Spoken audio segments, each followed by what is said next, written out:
Ẹ kú ojúmọ́, ṣe dáadáa la jí. A kú àmójúbà ọ̀sẹ̀ tuntun, oṣù tuntun, ọdún tuntun nínú ọdún 2024.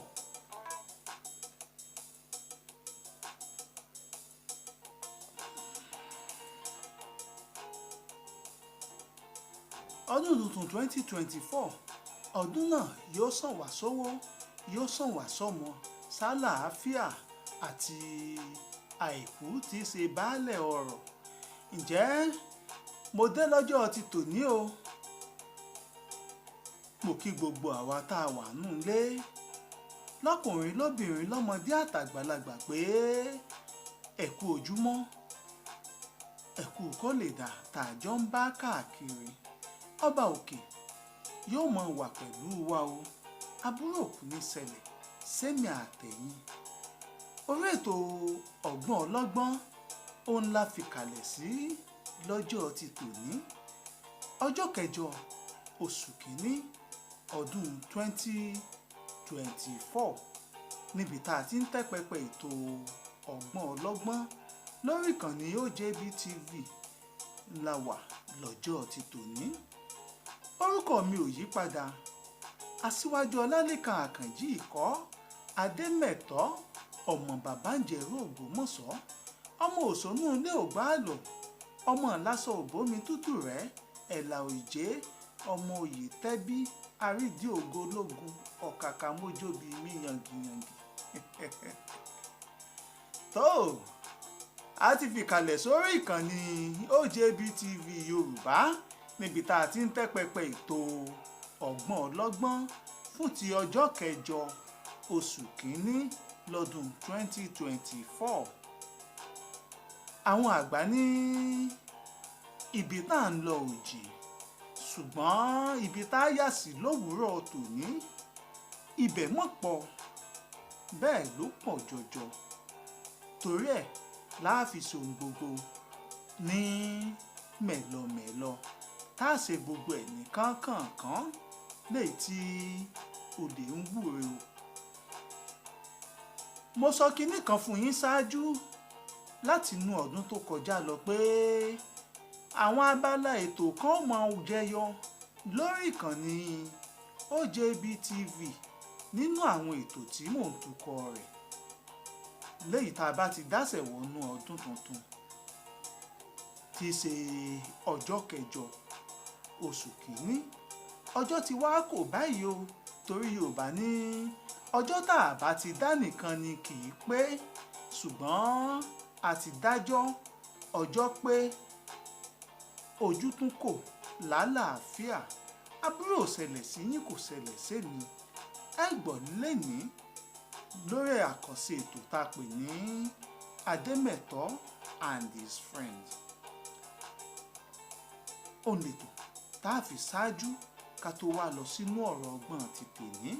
Kí ni tá a bára wa sọ lórí ètò ọgbọ́n ọlọ́gbọ́n lọ́jọ́ ti tòní? Òun náà ni ìbínú. Mi ò ṣẹ̀ṣẹ̀ mọ́ pariwo, ṣùgbọ́n ọ̀nà tá a gbà sọ á ṣàkàwé rẹ̀ náà lénìí, torí ẹ̀ ni ó fi yàtọ̀ sí bá a ṣe ń sọ fún yín tẹ́lẹ̀. Torí inú bíbí mi ò fi sẹ́ẹ̀ mi ràn ọ́, ẹ̀dọ̀ funfun mi ò bẹ́ẹ̀ lọ́wọ́ ẹ̀. Tẹ́ ẹ bá ti ń gbọ́ àti ń wọnú ohun ìjìnlẹ̀ àwọn baba ńlá wa lọ ni. Tó mò ń bọ̀, mi ò tíì dé.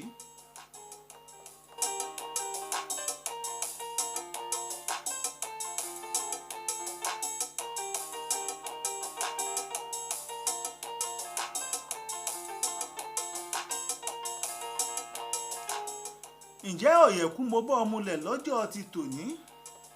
Kó o mọ̀ ṣe dà mí, torí inú bíbí ẹrú ní pẹrú, ẹ̀dọ̀ funfun wọ̀fà báyìí ní pàwọ̀fà, adíá fún òfúá nígbà tó ń bẹ láàrin ọ̀tá ayé. Bí kú bá ń ṣẹgbẹ́ mi pa, ọ̀tọ̀ lọ̀yẹ̀kú ó mọ sàmí sí. Bí àrùn bá wá ń ṣẹgbẹ́ mi ṣe lọ́jọ́ ti tòní, ọ̀tọ̀ báyìí lọ̀yẹ̀kú ó mọ sàmí sí.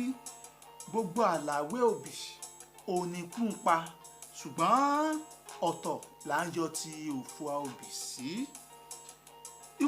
Ikú mọ̀pọ̀ máa wo mọ́ o, ikú yẹ̀ lórí èmi Aṣiwaju Olalekan Akanji Ademeto àti gbogbo ẹ̀yin yòówù tẹ́ ń gbọ́ mi, torí pé ikú ti yẹ̀ lórí ọmọ awo. Ọ̀tọ̀ báyìí là ń yọ òfò òbí sí. Ikú mọ́ pa wá mọ́ o, ikú yẹ̀ lórí awo. Ikú ò ní rẹ̀mí àtẹ̀yìn gbèsè lọ́dún 2024 tá a wà yìí.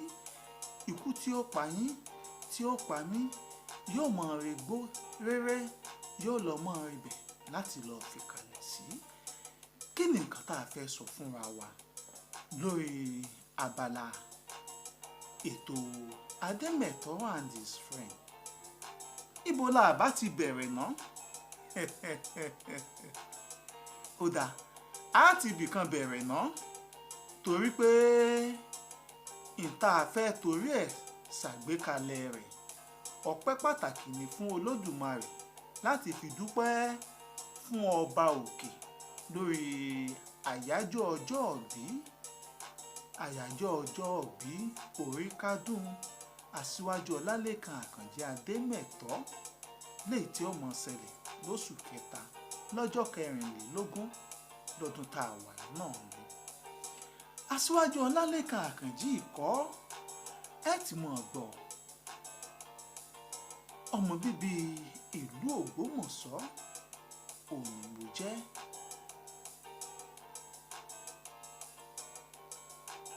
Bàbá tó bí mi Ọláyíwọlá Àyìnlá lórúkọ tó ń jẹ́ Láwàlì Àyìnlá nílùú Ìjẹ̀rù ọba, níbẹ̀ láti ṣẹ̀ wá. Níbi 50 ọdún ó lé sẹ́yìn la bí mi. Mo lọ sí ilé ìwé alákọ̀ọ́bẹ̀rẹ̀ àti girama nílùú Ìbàdàn, ṣùgbọ́n kinní kan ṣẹ̀ léyìí tó jẹ́ pé ká tó bí mi sáyé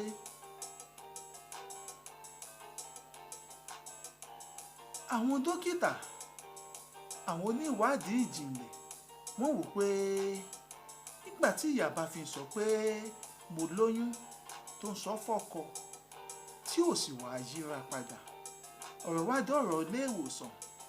Wọ́n wá gbìyànjú àti ṣe tẹ́sítì lọ́tùn lósì, náà ni kò sóyún nù ìyàwó rẹ̀ yìí o. Ṣùgbọ́n ọba òkè alára tá a lè rí dálẹ́bi ni, ọba tí dára nínú àrà tó so gbogbo nínú gbogbo. Ṣùgbọ́n ìyá yìí sàn sọ pé òun lóyún ṣèwádìí sí àwọn àgbàlagbà láti ṣèwádìí, wọ́n wá rí pé oyún bẹ́ńbẹ́ lóòótọ́. oyún ọjọ́ kìíní àná tó di ń tà ń jiyàn lé lórí, ó wà ń bẹ̀ kò sí ń bẹ̀. Ó mọ̀ dọ́mọ lọ́jọ́ 24 nínú oṣù kẹta lọ́dún 1972.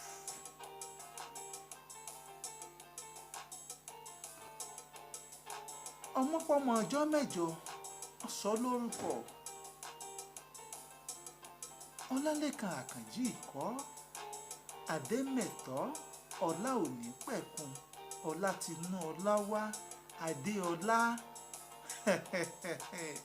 Ẹ̀yin náà mọ̀ borúkọ ó ṣe mọ̀ porúkọ ránṣẹ́, nítorí pé ìta tí ń pòǹgbẹ fún tán wá ní òsì ń bẹ̀, ṣùgbọ́n lọ́nà ìyanu Ọlọ́run padà jẹ́ ó wà ń bẹ̀, ó tún wá wà ń bẹ̀, ó tún sọ̀kalẹ̀ àtúnfojú rí àfimúrí. A bẹ̀rẹ̀ láti ibì kan, a lọ sílé ìwé alákọ̀ọ́bẹ̀rẹ̀, ilé ìwé girama ìlú Ìbàdàn. Ngbòyá àtàkọ́sọ́ ó di ìlú Èkó arómisá lẹ̀gbẹ̀lẹ̀gbẹ̀ lọ́dún 1989 1988 a parí ẹ̀kọ́ ó di Lagos State Polytechnic. Lẹ́yìn ọ̀hún a tún àgbélé kẹ́kọ̀ọ́ láti súnwájú sí nílé ẹ̀kọ́ gíga fáfitì. Ṣùgbọ́n àwọn àgbà ní orí báyìí òun ló mọ̀ sí àṣelà, ìpọ̀nrí ẹni òun lálábàáwáyé, òun náà ni yóò mọ ìjà fún gbogbo wa láṣẹ tìjọba rẹ̀, yóò mọ tọ́ wa sọ́nà. Abádébẹ̀ àkàwé lọ́lọ́kan òjọ̀kan, iṣẹ́ alérò pàáṣe kọ́ gan-an la wá ṣe là, torí pé ohun gbogbo ti wà nú àkọọ́lẹ̀. Eléyìí mo fi ṣèfáàrá lẹ́nìí torí pé a ṣẹ̀ṣẹ̀ mẹ́yẹ bọ̀ lápò lórí abala Ademeto and his friend. Ẹ pàdé mi lórí abala Ademeto and his friend lórí ètò tó kàn.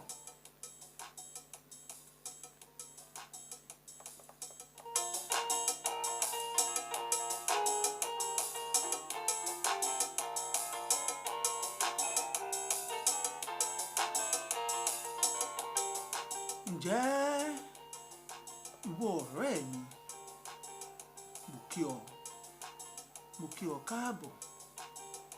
Jẹ́ n bi ọ́ ní ìbéèrè kan. Ṣé sùúrù ló fi ń lò lé ayé rẹ ni? Àbí tìbínú ti sùúrù méjèèjì ló papọ̀? Bóyá ìbínú nìkan ni wọ́n fàálà fún tó yàn láàyò gẹ́gẹ́ bí àkànṣe ìwà tọ́ba òkè tó fi dá ọ. Yorùbá máa sọ nǹkan kan pé ìbínú kì í mọ̀ polówó òun ò lẹ́sẹ̀ ńlẹ̀. Ìta bá fi ìbínú ṣe, ìbínú náà láà fi padà túká, torí pé gbogbo oníbínú ayé pátápátá, àmọ̀ràn kan tí n máa gbà wọ́n, òun náà ni ọ̀rọ̀ tí Yorùbá sọ pé ẹ sọ fún ìbínú pé kó má wulẹ̀ ṣiṣẹ́ mọ́, torí gbogbo tó níbínú tó bá fogún ọdún sí,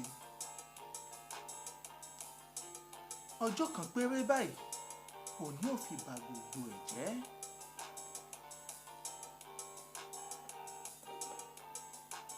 Ìbínú àìsàn ńlá kan ni, léyìí tó jẹ́ pé ó máa kó lówó ẹ̀ sínú ìparun. Gbogbo ẹ̀dá yòówù tó bá ti ń bínú àbíjù, àfikún tàn tètè kó yà lọ wójútùú sí ìgbésí ayé rẹ̀, torí pé kò ní débi tó ń lọ bọ̀rọ̀, kò lè débi tó ń lọ. Ẹni tó ṣẹ̀ lénìí àbí ẹni tó ṣe nǹkan kan fún tó wá dùn, ṣùgbọ́n látara sùúrù tó ń tọ̀ ń ní, ó mọ̀ pé ìbínú ò jẹ́ orí ìgbésí ayé rẹ̀ tún sí.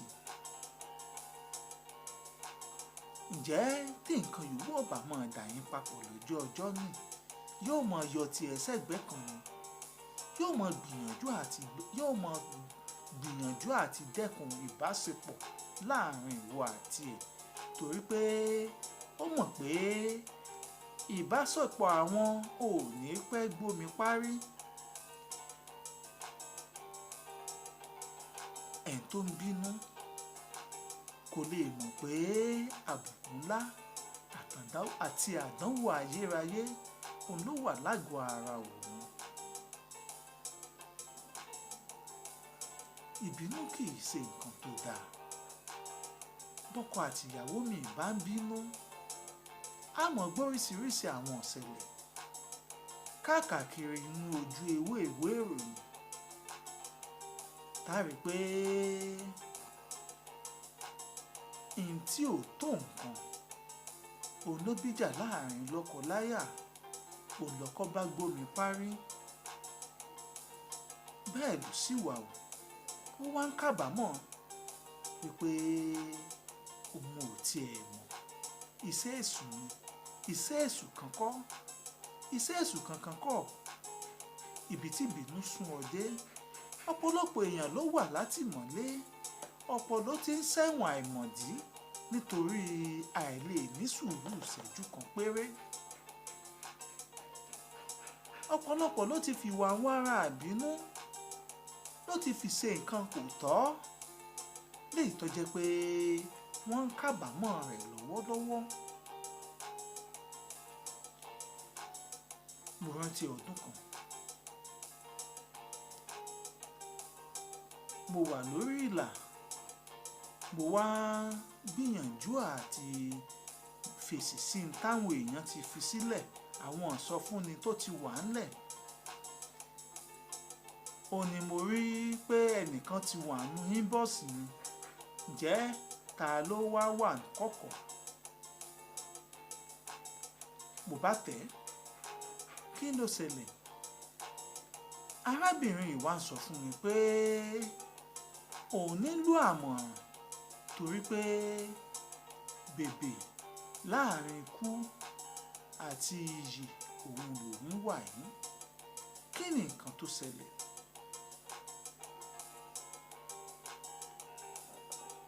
kí ni nǹkan tó ṣẹlẹ̀ kí ni nǹkan tó fàbámọ̀ ń bọ̀.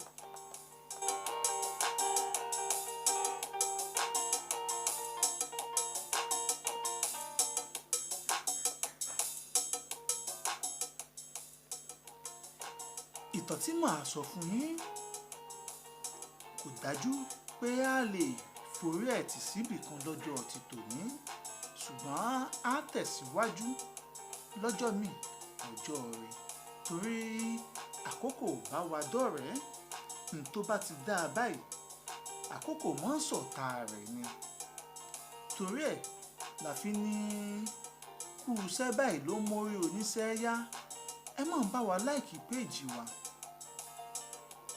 ẹ máa bá wa kọ́mẹ́ǹtì kẹ́ ẹ sì máa fọ́lò péèjì wa pẹ̀lú ẹ sọ̀scribe lórí OJB TV Yorùbá lórí YouTube kẹ́ ẹ sì máa lọ sórí ìkànnì wa ogbtv.com.ng níbi tẹ́ ẹ ti lè mọ aráwòwò tó ń wò ìran tó ń kọ́ni lẹ́kọ̀ọ́ tó ń kọ́ni lọ́gbọ́n tẹ́ẹ̀tì mọ́ ọ̀ràn rí o pẹ̀láṣẹ tètè mọ́ tó ibi tá a bá dé tá a fi gún lọ́jọ́ ti tòní torí pé àkókò bá wa dọ̀rẹ́